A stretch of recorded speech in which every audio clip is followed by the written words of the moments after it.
operate 1305, you need police, fire, ambulance. I need the police department. My son has psych issues and he done zapped out in that house. You say 3531? Yes, ma'am, Almora Avenue, Baltimore, Maryland. And his name is Maurice Johnson. When they pull his name up, they're going to see that he has psych issues. My name is Marcella Holloman Hill, and I am the mother of Maurice Donald Johnson. Maurice was my one and only son, my firstborn child. Maurice's aspirations was to be a father and have a wife. This is the last walk Maurice took. He was on his way going around the back.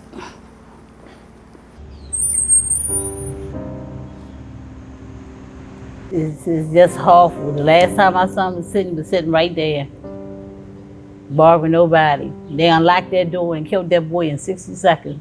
They killed Maurice right over there.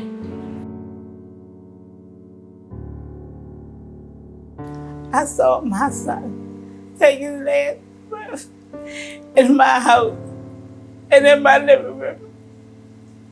And it just hurt so bad. It just hurt so bad. They killed that boy in his house and in front of his mother. I was looking at me. Ain't no right in there at all. Ain't never did nothing to nobody. They never did nothing to nobody. It hurt. It just hurt so bad. Ain't no way nobody should ever have to feel this pain for no reason. No reason at all. I'm Linda Villanueva. I suffer from bipolar and PTSD. I am currently unemployed and on medical disability because of that. I'm Susan Moran Villanueva. When I woke up in jail, I had no idea why I was there. I looked down and I was butt naked. Looking out, I saw two peers staring in and tried to ask them, what I was doing there. They said they didn't know. They were paid to sit there and watch me. I was scared. I was nervous. I was upset. My anxiety was through the roof. Every time I heard the chains go across for somebody opening a door, I would jolt out of my skin. It was just, I've never faced anything like that in my life. I was home around 7:30, 7:45. She wouldn't let me go to sleep. She was going on and on and on about just nonsense. She wasn't making any sense. Then she came after me, and so when I called, I told them she's having a psychotic break. I need help. I need an ambulance to take her to the hospital. There was a van that came, and they brought her out, and I'm like, wait a second, she's supposed to be going to the hospital. She's having a psychotic break. No, she seems fine. She's lucid. Okay. I'm telling you, she's having a psychotic break. She does not attack me. And they refused to call an ambulance to take her to the hospital. She was going to jail. Oh no, she's going to jail. I'm like, for what? Well, because she assaulted you. She's having a psychotic break. I mean, how much more clear can you be to the police when you're asking for help that she doesn't need to go to jail. She needs to go to the hospital for evaluation. I was in jail for 4 nights. I was arrested Sunday afternoon and was released 5 o'clock Thursday morning. I remember 2 of the days. I didn't get any of my psych meds. I didn't get any of my heart meds, meds for diabetes, high cholesterol, all my medications. I was on 19 medications at the time, and I wasn't getting any of them. I told the doctor. She took my blood pressure, and I was in hypertension 1. Why wasn't I taken to the hospital? The whole thing was a bias against people with mental illness, and it's wrong.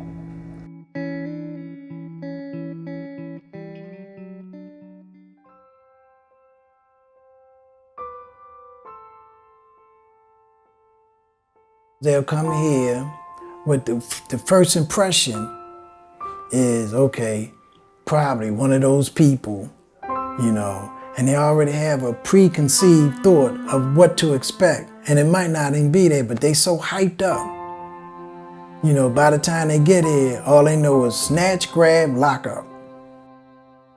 They do things that for an individual who may be in an emotional crisis or who may have a history of trauma can be triggering, such as surrounding the individual with your hand on your gun. That leads to an escalation that very often can lead to a loss of life.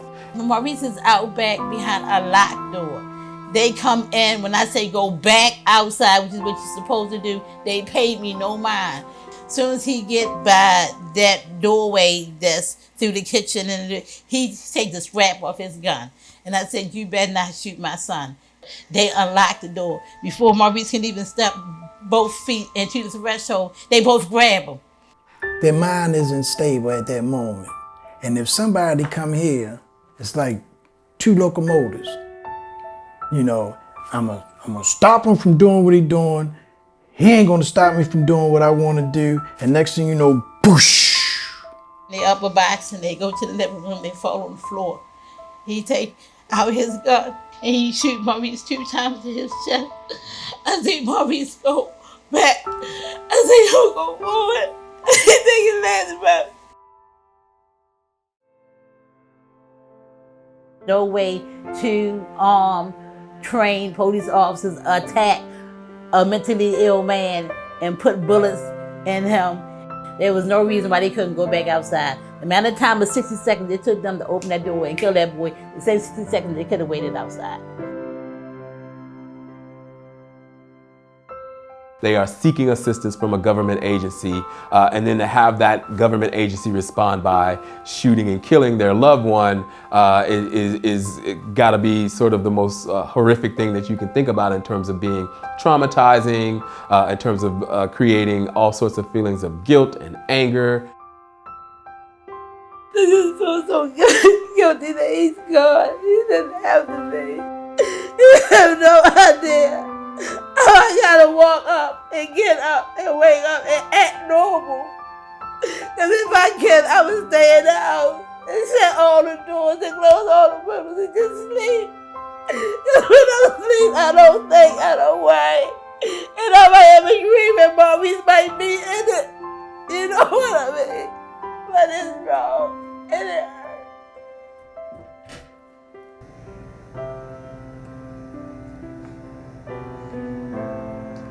Blaming myself for putting her in that situation is a horrible feeling.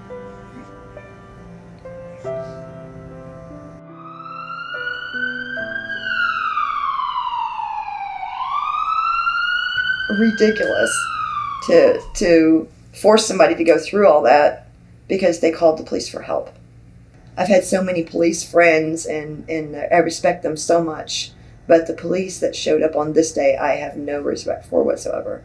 I mean, it should be a comfort thing knowing you can call the police for help. But for me, it's no longer a comfort thing to call the police for help for something like that. A situation with this, they won't get called. No. I'd rather die.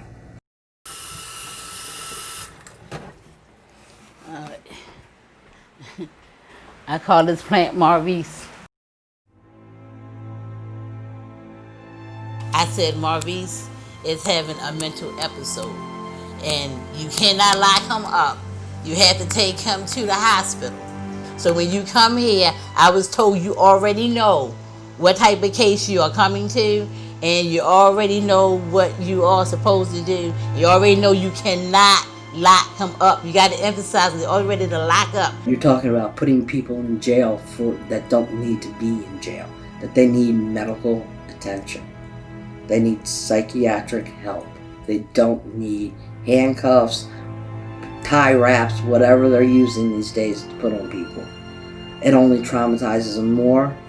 And in the end run, I ended up in intensive therapy. I still am in therapy. And I will always be in therapy. Jail is, first of all, jail is dangerous. And once they get in there, and if they got mental health issues, just imagine what they, it's dangerous, and you really have no protection. And that can have a deep effect on you psychologically, you know, because even right now, it's hard for me to sleep in the room with my girlfriend. You know what I mean? Because when she moves, I wake up. And I ain't been locked up in 20 years. You never forget being behind bars. You don't forget being that scared and traumatized. That's something you go through for the rest of your life. They had every opportunity to put me in a hospital. They had several opportunities. But they chose to keep me in solitary confinement with people watching me while I was butt naked.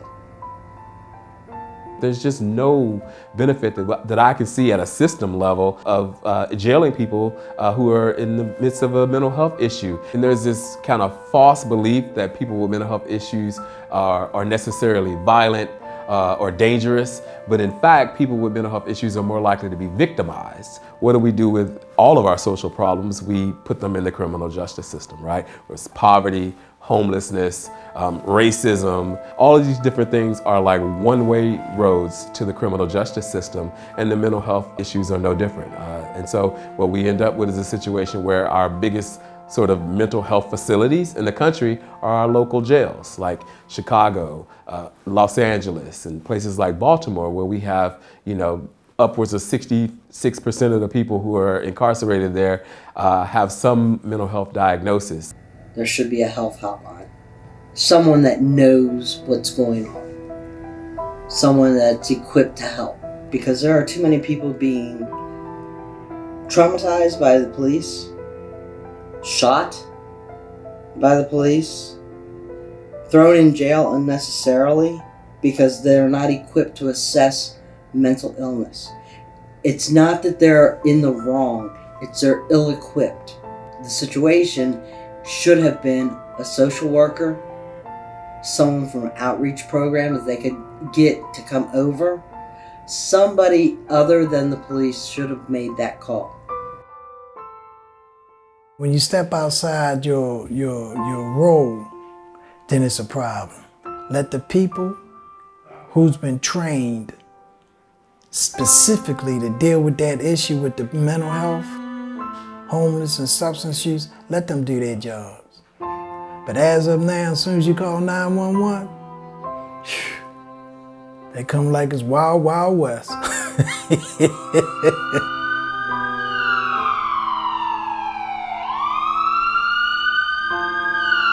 Police officers just historically are not the right group to send as the first responders to a mental health crisis.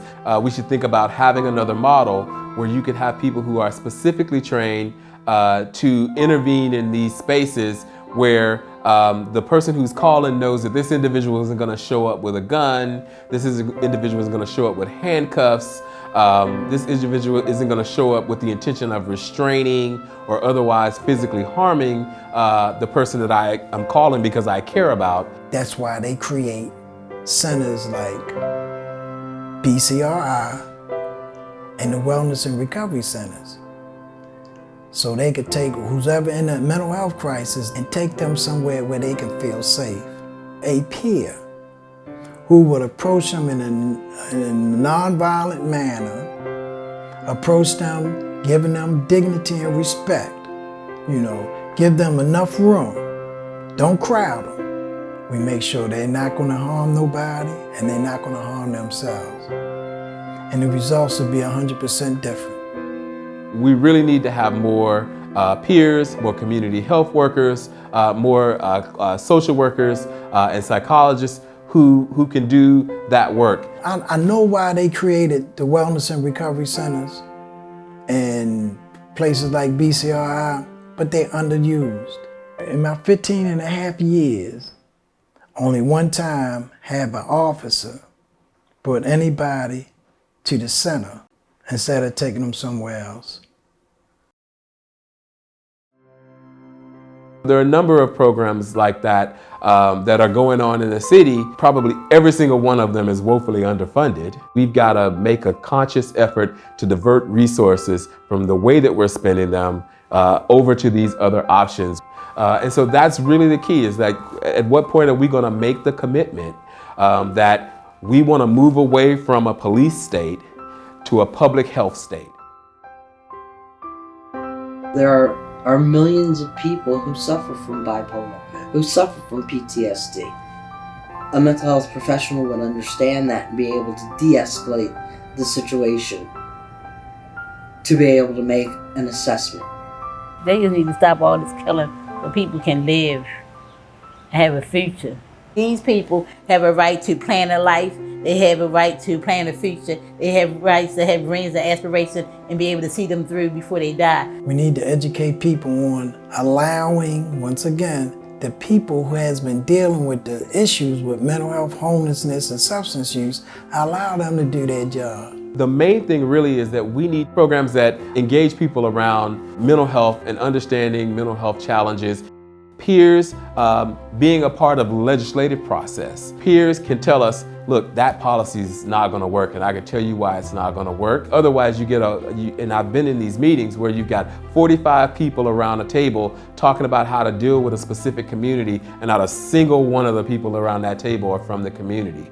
And that's just not the way to come about having good policy. All of that also needs to happen, but it's all got to build on this foundation. We've got to really be honest about the history, how poorly we've treated people with mental health issues, how poorly we've treated people with substance use issues, how poorly we've treated people with physical differences for forever, really.